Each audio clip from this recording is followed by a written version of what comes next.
Hi hello నమస్తే welcome back to my channel MMV Telugu channel. Hello my dear lovely family members and friends. ఈరోజు మనం చదువుకుంటున్న story పేరు I love you boss part 28లోకి వచ్చేసాము. ఎందుకంటే ఇప్పుడు తాను గర్భవతిని అని ఆమెకి గుర్తు ఉంది. సో ఈ సమయంలో తన మనసుకు కానీ తన బిడ్డకి కానీ కష్టం కలిగించే ఏ విషయాన్ని ఆమె ఇక భరించకూడదని నిర్ణయించుకున్నది. అప్పుడే తన్వి అండ్ శ్రీను, ఇద్దరూ ఆపండి.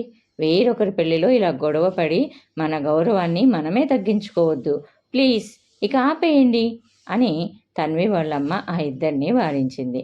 ఇక ఊరుమురిమి మంగళం మీద పడ్డట్టు ఆయన, ఇదంతా నీ వల్లే, ఆ పిల్లని పెంచడంలో నువ్వు పూర్తిగా ఫెయిల్ అయ్యావు, దానికి అసలు ఏది సరైన మార్గమో పెద్దలతో ఎలా ప్రవర్తించాలో నేర్పించలేకపోయావు అని తన్వి వాళ్ళమ్మని నిందించడం మొదలుపెట్టారు.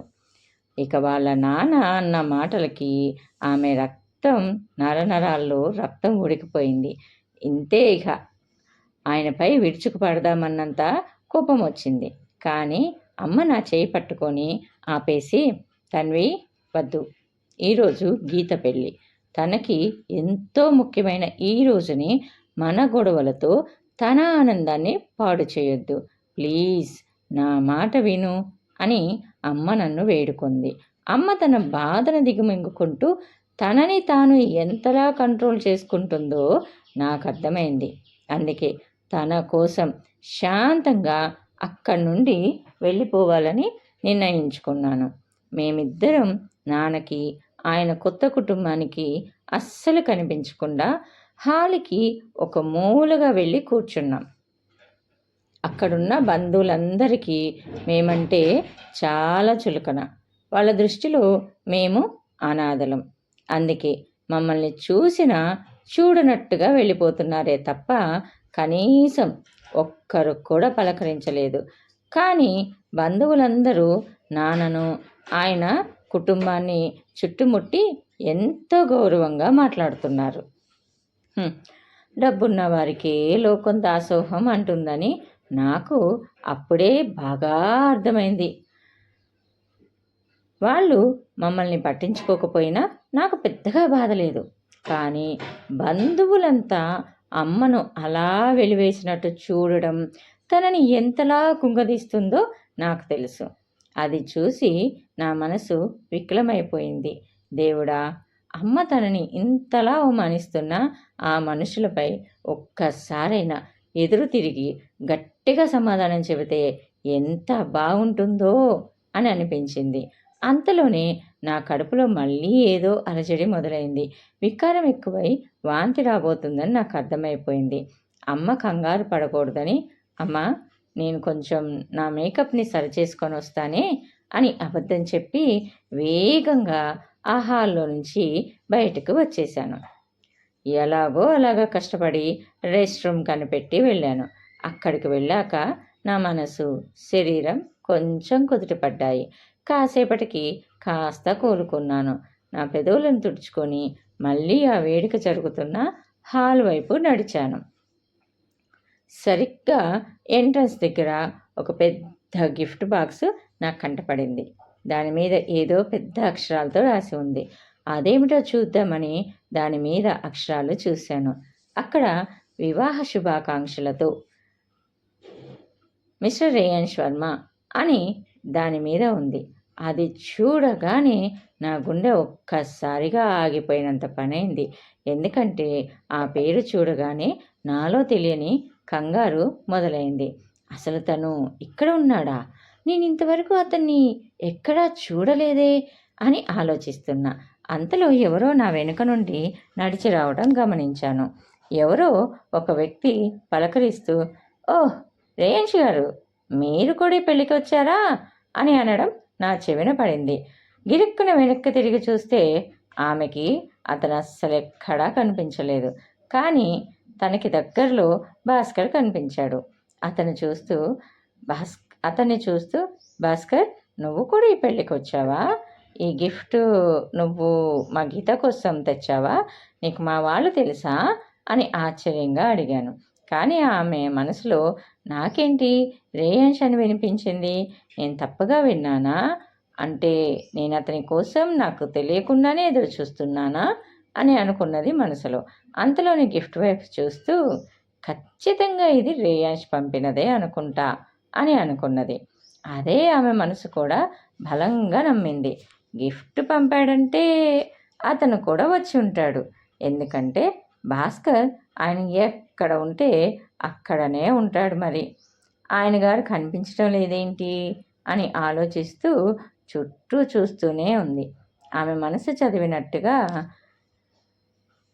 నేను ఒక్కడిని ఒంటరిగా రాలేదు తన్వి మేడం, మిస్టర్ రేయాన్స్ కూడా నాతోనే ఉన్నారు అని భాస్కర్ చెప్పగానే ఆమె గుండె జారిపోయింది. అంటే అతను నిజంగానే ఇక్కడికి వచ్చాడన్నమాట అని అనుకుని, ఓ అవునా, సరే మరి మళ్ళీ కలుద్దాం అని తడబడుతూనే చెప్పి అక్కడి నుంచి తప్పించుకోవటానికి వేగంగా అమ్మ దగ్గరకు వెళ్ళిపోయాను. నేను అమ్మ దగ్గరకు వెళ్ళగానే తను ఏదో ఆలోచిస్తూ, తన్వి నేను ఇప్పుడు ఒక ముఖ్యమైన వ్యక్తితో మాట్లాడాలి, ఇప్పుడే వస్తాను అని చెప్పి వెళ్ళింది. నాకు తెలియని ఆ విఐపి ఎవరబ్బా అని అనుకుంటూ అమ్మ ఎవరితో మాట్లాడబోతుందో అని ఆలోచిస్తూ నేను లేచి అమ్మ వెనుకే హాల్ వైపు నడిచాము. కానీ మా నాన్నే మా వైపు రావడం చూసి నా ముఖం మాడిపోయింది. మనసులో, అమ్మా సీరియస్లీ అమ్మా, మళ్ళీ ఆయన దగ్గరికి వెళ్తున్నావా అని విసుగ్గా అనుకున్నాను. అంతలో నువ్వు ఇక్కడే ఉండు తన్వి అని చెప్పి అమ్మ వేగంగా ఆయన దగ్గరకు వెళ్ళింది. వాళ్ళు మాట్లాడుకునే మాటలు నాకు స్పష్టంగానే వినిపిస్తున్నాయి. అసలు ఈ సమయంలో ఆయనతో మాట్లాడాల్సిన అవసరం మా అమ్మకి ఏమొచ్చిందని అని నాకు కోపం వచ్చింది. అయితే మా నాన్న మాత్రం చాలా కటువుగా, ఏంటి విషయం అని అన్నట్టుగా రెక్లెస్గా అడిగారు. అందుకు అమ్మ, శ్రీను, మన అన్విక యూనివర్సిటీలో జాయిన్ అవుతుంది. నీ దగ్గర నుండి నేను ఎలాంటి సాయం ఆశించడం లేదు. కేవలం తను లైఫ్లో సెటిల్ అవబోతుంది అన్న విషయం నీకు తెలియచేయాలని వచ్చాను అంతే అని అమ్మ చాలా వినయంగా చెప్పింది.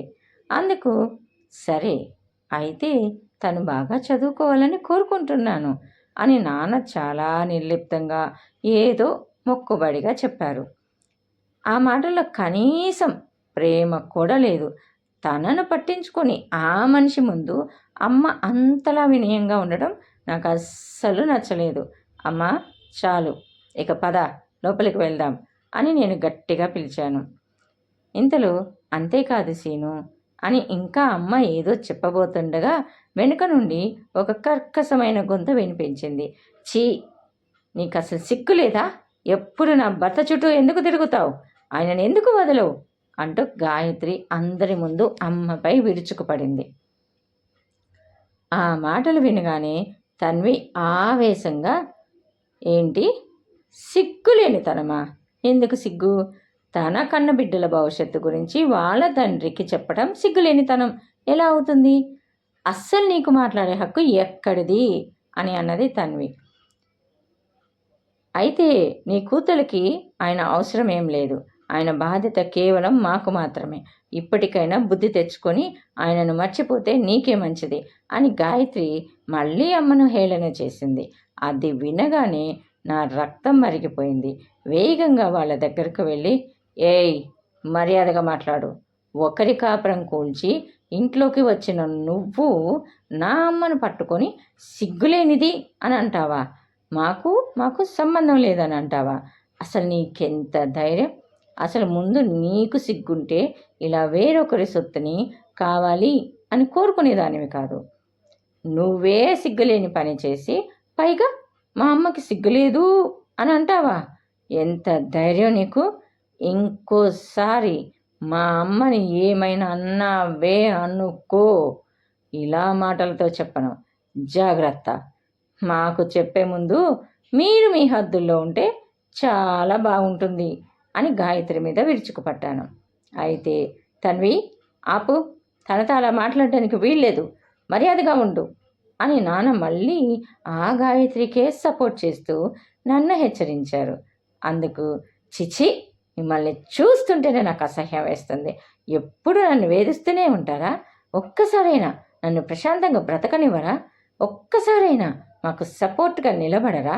ఆమె మా అమ్మతో అలా మాట్లాడవచ్చు, కానీ మేము ఆమెని ఏం తిట్టకూడదా? సిగ్గులేదా మీకు? అసలు మీరు నా తండ్రి అని చెప్పుకోవాలి అంటేనే నాకే చాలా అసహ్యంగా ఉంది అని గట్టిగా అరిచాను. నేను అలా అరిచానో లేదో నాన్న ఒక్కసారిగా తన ఛాతని పట్టుకున్నారు. ఆయన ముఖం పాలిపోయింది. ఏదో తీవ్రమైన నొప్పి వచ్చినట్టు ఆయన విలవిలలాడిపోయారు. అయితే తన్వి, అయినా మీకు అవకాశం దొరికిన ప్రతిసారి నన్ను అవమానిస్తూనే ఉన్నారు కదా నాన్న, నా బాధ మీకు ఎప్పటికీ అర్థం కాదా అని అనుకున్నది తన్వి. అప్పుడు వాళ్ళమ్మ తన్వి వైపు చూస్తూ, తన్వి ఆపు, మీ నాన్నను అలా అనకు, ఆయనకు బీపీ సమస్య ఉందని నీకు తెలుసు కదా, ఏమైనా జరిగితే తట్టుకోలేరు అని అమ్మ నన్ను వారించింది. కళ్ళ ముందు నన్ను అంతగా అవమానిస్తున్నా అమ్మ ఇంకా ఆ మనిషిని సమర్థిస్తుంటే నాకు చెప్పలేనంత బాధ కలిగింది. అందుకే కోపంగా, అమ్మ అతను నా తండ్రి ఏంటి? మమ్మల్ని రోడ్డున పడేసి వెళ్ళిపోయిన రోజే నా తండ్రి చనిపోయారు, నాకు నాన్న లేడు అని తెగేసి చెప్పాను. నాకు వాళ్ళని చూస్తుంటే చాలా అసహ్యం వేసింది. అందుకే ఆయన ఇబ్బంది పడుతున్నా చూస్తూ ఊరుకున్నాను. ఇక అప్పుడే గాయత్రి కంగారుగా నాన్నను పట్టుకొని సముదాయించటం మొదలుపెట్టింది. శ్రీను, ప్లీజ్ కోప్పడకండి, ఆ పిల్ల కోసం మీ ఆరోగ్యం పాడు చేసుకోవద్దు, తనకంత సీన్ లేదు అని గాయత్రి నాన్నతో అంది.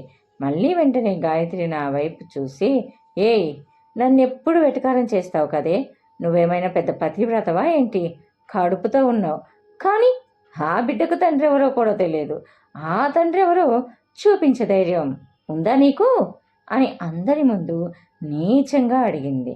నేను వెటకారంగా నవ్వుతూ, చూడమ్మా, నాకు పెళ్ళైపోయింది, అర్థమైందా? కాకపోతే ఆ విషయాన్ని ఇంకా నేను బయటపెట్టలేదు, అంతే. అయినా నీలాంటి వాళ్ళకి సమాధానం చెప్పాల్సిన అవసరం నాకు లేదు అని ఆవేశంలో నిజం బయట పెట్టేశాను. సరిగ్గా అప్పుడే అనన్య అక్కడికి వచ్చింది. ఓహో, నీకు పెళ్ళైపోయిందా అంటూ పక్కపక్క నవ్వింది. అలా నవ్వుతూనే, తన్వి, ఇంతకంటే చౌకబారబద్ధం నీకు దొరకలేదా? అబ్బా, అసలు నీ అవతారం చూసుకున్నావా? ఇలాంటి నిన్ను ఎవరు చేసుకుంటారమ్మా అని ఎగతాళి చేసింది. అందుకు నేను అబద్ధం చెప్పటం లేదానన్య, అసలు నాకు అవసరం కూడా ఏం లేదు. అలానే నా గురించి మీకు రుజువులు సాక్ష్యాలు చూపాల్సిన అవసరం కూడా లేదనన్య. సో ఈసారి నాతో మాట్లాడేటప్పుడు మర్యాదగా మాట్లాడు అని గట్టిగా అరిచాను. అబద్ధాల కోరువే కాదు, నీ కడుపులో ఉన్న బిడ్డకి తండ్రి ఎవడో కూడా తెలియని దానివి నువ్వు అంటూ అనన్య చాలా నీచమైన మాట అన్నది. ఆ మాట నా గుండెకు సుటీగా గుచ్చుకుంది. ఆ మాట వినగానే నా కళ్ళు ఎర్రబడ్డాయి. ఒళ్ళు తెలియని కోపంతో ఒక్క ఉదుటన వెళ్ళి అనన్య చెంప పగిలేలా ఒక్కటిచ్చాను. అంతే. ఏయ్, నీకెంత ధైర్యం ఉంటే నా మీదే చెయ్యి వేస్తావు, ఈరోజు నేను చంపేస్తాను చూడు అని అనన్య పిచ్చిదాన్లా నా మీదకు దూసుకొచ్చింది. మరోవైపు నా కూతుర్ని కొట్టడానికి నీకెన్ని గుండెలే, నీ అంతు చూస్తాం అని గాయత్రి కూడా అనన్యకు తోడై ఇద్దరు కలిసి నన్ను కొట్టడానికి నా వైపు వచ్చారు. నేను కనుక గర్భవతిని కాకపోయి ఉంటే వాళ్ళిద్దరికీ చుక్కలు చూపించేదాన్ని. కానీ ఈ గొడవల్లో నా బిడ్డకి ఎక్కడ దెబ్బ తగులుతుందో అన్న భయంతో నా పొట్టకి అడ్డంగా చేతులు పెట్టుకొని వెనక్కి తగ్గాను. మా అమ్మ పాపం వాళ్ళని ఆపటానికి తన శాయశక్తిలా ప్రయత్నించింది. కానీ ఆ రాక్షసులు మా అమ్మను గట్టిగా పక్కకు తోసేసి నన్ను చుట్టుముట్టారు. వాళ్ళు నన్ను కొట్టేస్తారేమో అన్న భయంతో కళ్ళు గట్టిగా మూసుకున్నాను. కానీ చిత్రంగా నాకేం దెబ్బ తగలలేదు. ఏమైందా అని వణుకుతున్న శరీరంతో మెల్లిగా కళ్ళు తెరిచి చూస్తే నా ముందు ఒక పెద్ద కొండలా ఒక వ్యక్తి నిలబడి ఉన్నాడు. నేను కళ్ళు తెరవటం చూసి ఆయన నా వైపు నెమ్మదిగా తిరిగారు. అది రేయాన్ష్. రేయాన్ష్ నా వైపు తిరిగి, తన్వి, నీకేం కాలేదు కదా, బాగానే ఉన్నావా అని ఆందోళనగా అడిగాడు. నేను ఏమీ మాట్లాడలేక కేవలం తల ఊపి బాగానే ఉన్నాను అన్నట్టుగా అవునని చెప్పాను. అయితే నేను రేయాన్ష్ని కళ్ళల్లోకి చూడలేక తలదించుకుని పక్కకు వెళ్తుంటే గాయత్రి, అనన్య ముఖాలు కోపంతో వాచిపోయి ఉన్నాయి. నన్ను కుట్టాలనుకున్న వాళ్ళ ప్లాను రేయాన్ష్ రాకతో ఫ్లాప్ అయినందుకు వాళ్ళు రగిలిపోతున్నారని అర్థమైంది నాకు. కానీ అసలు రేయాన్షు ఇక్కడేం చేస్తున్నాడు? మా ఇద్దరి మధ్య ఉన్న ఈ రహస్య బంధం ఎవరికీ తెలియకూడదని నేనెంతగానో ప్రయత్నిస్తున్నాను. తను ఇక్కడికి రావటం నాకు అస్సలు ఇష్టం లేదు. ఎందుకంటే అతనికి కూడా మా బంధం గురించి అందరికీ తెలియటం ఇష్టం లేదు. మరి ఇప్పుడేమో అతను నన్ను సేవ్ చేశాడని తెలిసి ఈ అమ్మ కూతుర్లు ఇంకెన్ని మాటలు అంటారో అని అనుకుంటున్నా. అప్పుడే అమ్మ తన దగ్గరకు వచ్చి, అల్లుడు గారు ఇప్పుడే బిజినెస్ ట్రిప్ నుండి తిరిగి వచ్చేసారా అని మెల్లగా రేయాన్స్ చెవిలో అడగటం నా చెవిన పడింది. అమ్మ ఆ మాటలు వినగానే రేయాన్స్ ముఖం ఒక్కసారిగా మారిపోయింది. అమ్మ తనని అల్లుడు గారు అని పలకరించటం, బిజినెస్ ట్రిప్ గురించి అడగడం అతనికి అస్సలు అర్థం కాలేదు. తను అయోమయంగా నా వైపు అలా చూస్తూ ఉండిపోయాడు. రేయాన్స్ అలా అయోమయంగా చూస్తుంటే నేను భయంగా తన దగ్గరకు వెళ్ళి, అమ్మా, మన పెళ్ళి సర్టిఫికెట్ చూసేసింది, అందుకే అమ్మకి చెప్పాల్సి వచ్చింది అని మెల్లగా తన చెవిలో గుసగుసలాడాను. తను ఇక్కడే ఉంటే ఎక్కడ అసలు విషయం బయటపడుతుందో అని నా పై ప్రాణాలు పైనే పోతున్నాయి. కానీ నా మనసులో మాటను ముందే పసిగట్టినట్టుగా ఆయన వెంటనే అమ్మ మాటలకి వంత పాడారు. అవునమ్మా, ఇప్పుడే బిజినెస్ ట్రిప్ నుంచి తిరిగి వచ్చాను, అందుకే నేరుగా ఇక్కడికే వచ్చేసాను అని రేయాన్స్ చాలా తేలికగా అబద్ధం చెప్పారు. అది వినగానే నా కళ్ళు బయర్లు కమ్మాయి. అమ్మ నాయన, అమ్మ అని అలా ఎలా పిలవగలిగారు? అంత పెద్ద బిలియనీరు నా కోసం ఇంతలా దిగి వస్తాడని నేను అస్సలు ఊహించలేదు. అప్పటిదాకా నోరెళ్ళు పెట్టి చూస్తున్న నాన్న అసలేనేంటి, ఆమెను అమ్మ అని పిలవడం ఏమిటి అని ఆశ్చర్యపోతూ నమ్మలేనట్టుగా రేయాన్స్ దగ్గరకు నడిచి శ్రీనివాస్ అంటే మా నాన్న వణుకుతున్న గొంతుతో, మిస్టర్ రేయాన్స్, మీరేంటి ఈమెను అమ్మ అని పిలుస్తున్నారు? అసలు మీకు ఈమెకు సంబంధం ఏమిటి అని అడిగారు. రేయాన్స్ చాలా గంభీరంగా సుటీగా నాన్న కళ్ళలోకి చూస్తూ, తన్వికి తల్లి కాబట్టి నేను అమ్మని అమ్మ అని పిలవటంలో తప్పేముంది? అయినా నా అత్తగారిని నేను ఎలా పిలవాలో నాకెవరూ చెప్పక్కర్లేదే అని ఖచ్చితంగా సుటీగా సమాధానం ఇచ్చారు. ఆ మాట వినగానే నాన్నకి నోట మాట రాలేదు. షాక్తో ఆయన నోరు వెళ్ళబెట్టారు. తన కంటే ఎంతో గొప్ప వ్యక్తి తను వదిలేసిన తన భార్యకు అంత గౌరవం ఇవ్వడం ఆయన అస్సలు తట్టుకోలేకపోయారు. నిజానికి నాన్న ఎంత ఆశ్చర్యపోయారో నేను కూడా అంతే షాక్కు గురయ్యాను. కానీ కాసేపటి తర్వాత ఆ రాక్షసుల ముఖాలు మాడిపోవడం చూసి నా పెదవులపై తెలియకుండానే ఒక విజయ గర్వంతో కూడిన చిరునవ్వు మెరిసింది. అనన్య అయితే నమ్మలేనట్టుగా రేయాన్స్ దగ్గరకు వచ్చి, రేయాన్స్, ఏమంటున్నావు నువ్వు? అత్తగారా? అంటే నీకు తన్వికి మధ్య అసలేం జరుగుతుంది అని నోరెళ్ళబెట్టి అడిగింది. అయితే రేయాన్స్ చాలా కఠినంగా, మిస్ అనన్య, నన్ను పేరు పెట్టి పిలిచేంత సాన్నిహిత్యం మీకు లేదు. మర్యాదగా నన్ను మిస్టర్ రేయాన్స్ అని మాత్రమే పిలవాలని మీకెన్నిసార్లు చెప్పాలి అని అందరి ముందు తన స్థాయిని గుర్తు చేశారు. అందుకనన్య, అది నేను సారీ మిస్టర్ రేయాన్స్ అని చెప్పింది. కానీ అనన్య ముఖం మాడిపోయి మాట రాక తడబడింది. ఎప్పుడు గర్వంతో విర్రవీగే ఆ అనన్య ముఖం అలా అపరాధ భావంతో చిన్నబోవటం చూస్తుంటే నా మనసుకి ఎంతో ప్రశాంతంగా అనిపించింది. రేయాంష్ ఆ తల్లి కూతురికి బుద్ధి చెబుతుంటే నేను అలా చూస్తూ ఉండిపోయాను. తన బిడ్డను భార్యను అవమానించిన వాళ్ళను ఆయన వదిలిపెట్టరని నాకు అప్పుడే అర్థమైంది. చూడు మిస్ అనన్య, నువ్వు మీ అమ్మ కలిసి నా భార్యను అలానే నా అత్తగారిని వేధించటం ఇకనైనా ఆపితే మీకే మంచిది.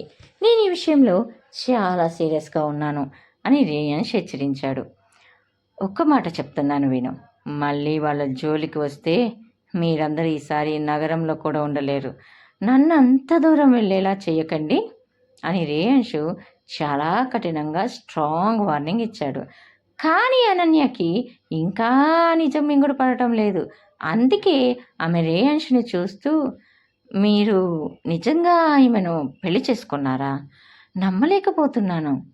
తన్వి కేవలం మీ దగ్గర పనిచేసే మామూలు ఉద్యోగి మాత్రమే. ఇలాంటి జోకులు ఆపండి మిస్టర్ రేయాన్ష్ అని అనన్య ఇంకా వెటకారంగా అంది.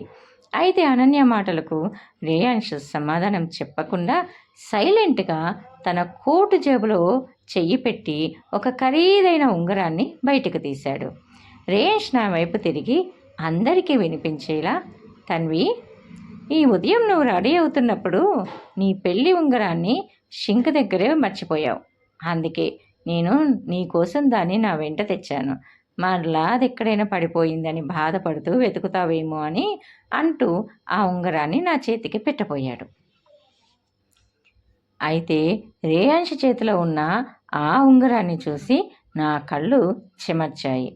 నిజానికి ఆ ఉంగరాన్ని నేను అంతకు ముందెప్పుడూ చూడలేదు. అది ఆకాశంలోని నక్షత్రంలా మెరిసిపోతూ నా కళ్ళను మిరుమిట్లు గొలిపింది. అది ఎంత విలువైందో చూడగానే అర్థమవుతుంది. నా కోసం ఆయన ఇంతటి ఖరీదైన ఉంగరాన్ని తెస్తారని నేను కళ్ళలో కూడా ఊహించలేదు. మళ్ళీ రేయాన్షే మాట్లాడుతూ, తన్వి, మళ్ళీ దీన్ని ఎక్కడైనా మర్చిపోకు, జాగ్రత్త అని ఆయన నా చెయ్యిని తన చేతిలోకి తీసుకొని నా వేలికి ఆ ఉంగరాన్ని తొడిగారు. ఆయన స్పర్శకు నా మనసు పరవశించిపోయింది. ఆ క్షణంలో నా గుండె ఆనందంతో నిండిపోయింది. నేను తదేకంగా ఆయన కళ్ళల్లోకి చూశాను. ఆయన ఎంతో ప్రేమగా నన్ను చూస్తూ చిన్నగా నవ్వుతున్నారు. అయితే నేను నా మనసులో నా కళ్ళ ముందు ఉన్నది నిజంగా రేయాన్షేనా? ఆఫీస్లో అందరినీ భయపెట్టే ఆ కఠినమైన బాసు నా కోసం ఇంతటి ప్రేమను చూపిస్తున్నాడా? ఇది కళ లేక నిజమా అనే డైలమాలో ఉండిపోయాను. నా మనసు ఆ క్షణం అంతులేని ఆనందానికి గురైంది. తర్వాత ఏం జరిగింది అనేది తెలుసుకోవాలి అనుకుంటున్నారా? అయితే నెక్స్ట్ ఎపిసోడ్ వరకు వెయిట్ చేయండి. అలానే ఈ ఎపిసోడ్ నచ్చితే తప్పకుండా లైక్ చేయండి. అలానే మీరు ఇంకా నా ఛానల్ని సబ్స్క్రైబ్ చేసుకోకుండా చూస్తూ ఉన్నట్లయితే ఇప్పుడే సబ్స్క్రైబ్ చేసుకోండి. సబ్స్క్రైబ్ బటన్ రెడ్ కలర్లో ఉంటుంది. దాన్ని క్లిక్ చేస్తే బెల్ ఐకాన్ వస్తుంది. దాన్ని క్లిక్ చేసి ఆల్ అనే ఆప్షన్ ఎంచుకుంటే ముందు నేను చెప్పే మరిన్ని ఇంట్రెస్ట్కరమైన సిరీస్ అప్డేట్స్ అన్నీ మీకు నోటిఫికేషన్ రూపంలోకి వచ్చేస్తాయి. అలానే మీ ఫ్రెండ్స్ అండ్ ఫ్యామిలీ మెంబర్స్లో ఎవరికైనా స్టోరీస్ వినే ఇంట్రెస్ట్ ఉంటే వాళ్ళకి నా ఈ ఛానల్ని షేర్ చేసి మీ అమూల్యమైన సపోర్ట్ని నాకు తెలియజేయగలరని ఆశిస్తున్నాను. ఓకేనా? Thanks for the watching. Bye bye, take care, see you soon again. మళ్ళీ మరొక కొత్త ఎపిసోడ్ తోటి మీ ముందుకు వస్తాను. అంతవరకు సెలవు మరి.